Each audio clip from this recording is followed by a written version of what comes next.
ഒരാളുടെ ഉള്ളില് മൗനം നിറയുമ്പോൾ അയാളുടെ മനസ്സ് ശാന്തമായ അവസ്ഥയിലാണോ,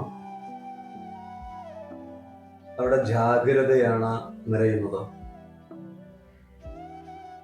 ഈ ജാഗ്രത അയാളുടെ ഉള്ളിൽ നിറയുമ്പോൾ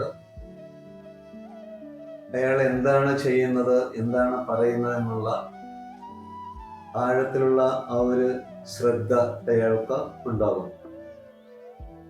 ഈ ശ്രദ്ധ അയാൾക്കുണ്ടാകുമ്പോൾ സാഹചര്യങ്ങളോ അവസ്ഥകളോ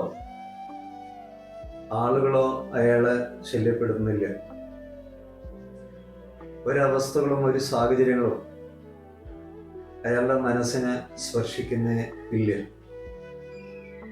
അങ്ങനെയുള്ള ഒരാള് ഒഴിഞ്ഞ മനസ്സോടെയാണ് ഈ ലോകത്ത് ജീവിക്കുന്നത്.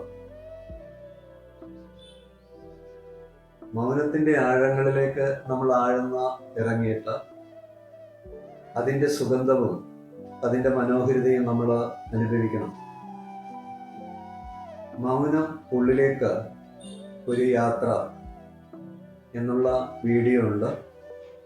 മൗനത്തെ കുറിച്ച് കൂടുതലായിട്ട് നമുക്ക് അറിയണമെങ്കിൽ ആ വീഡിയോ നമുക്ക് കാണാം.